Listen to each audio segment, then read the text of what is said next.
Today we are focusing on choosing the right farming equipment, which is a crucial decision that can significantly impact your productivity, efficiency on the farm. Welcome to day 11 of the 100-day agriculture school series, where we break down 100 agriculture concepts in 100 days. Let's dive into the key factors that you should consider while selecting your farm equipment. 1. You should understand your farm needs. Before purchasing any equipment, it is essential to assess the needs of your farm. Different farming operations require different tools. Are you a crop farmer? Are you a livestock farmer? Are you a mixed farming operation? The scale of the operation also plays a crucial role when it comes to farmers, because different operations and different scales require different needs. Small scale farmers have different needs of equipment compared to commercial farmers. Clearly define your farming goals, and this will help you make the right investment. Secondly, another factor to consider: the types of crops or livestock that you have will determine the machinery you require. For example,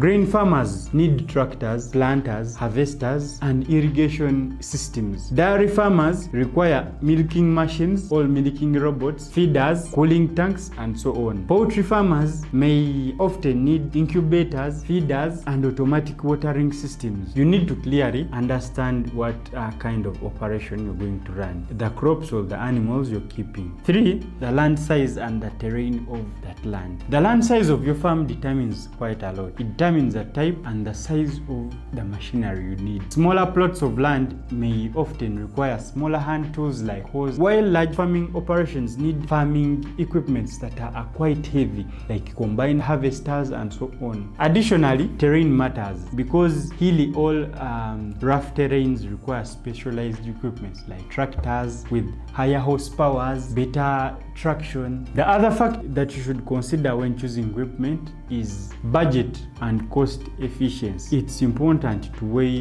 the cost against the benefit. Some key considerations here: should you buy new or second-hand equipment? Often, used equipment can be of good cost effective. If you find them in a good condition, you can either look at things like leasing versus buying. Leasing often helps you access advanced equipment without a high upfront cost, that is if it's available in your country. Maintenance costs, considering the long-term expenses like the fuel consumption, spare parts availability in your country, servicing, and so on. Those are some of the things you might look at under the cost efficiency. The other factor that you should consider when choosing farming equipment is the technology and automation. Modern farming equipments come with various levels of automation and technology integration. We've all seen tractors that are GPS enabled, automated irrigation systems, drones that can be used for spraying, monitoring crops are now available on the market. While they might be more expensive, but they can improve your efficiency. They can reduce your labor costs and also boost your productivity. Plus, the more automation you have, the less fatigue you're going to have and stress. Managing labor, this one is sick, this one is what, but then machines do not have such. Okay, they might have some days off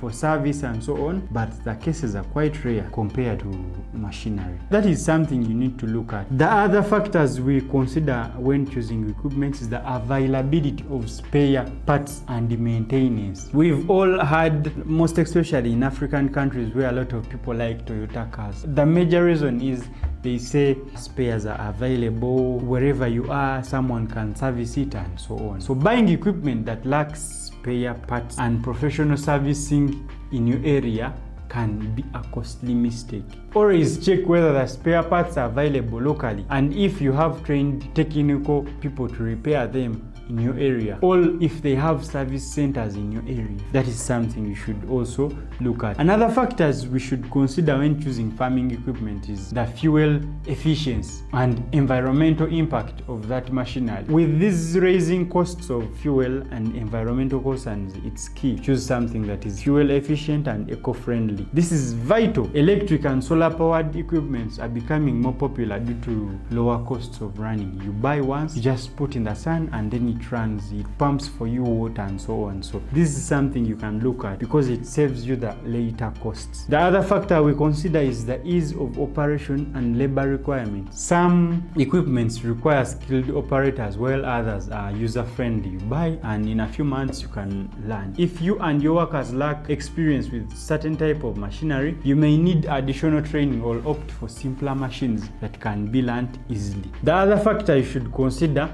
is brand reputation and customer reviews. Choosing equipment from a reputable brand with good customer reviews can save you tons of breakdowns and inefficiencies. So research brands and ask for recommendations from your fellow farmers. Visit some farms and see what they are using. Consider visiting local farmers. This will save you a lot of stress. 10. Plan for future expansions. Think in the long term while investing in farming equipment. If you plan to expand your farm, consider machinery that can handle increased production without needing immediate upgrades. Scalable equipment ensures you do not outgrow your tools quickly. This is going to save you. My final thoughts on this: choosing the right equipment is not just about buying what is available. It's about making an informed decision based on your farming needs, your budget, long-term goals. By carefully evaluating those factors, trust me, you can maximize efficiency, profitability,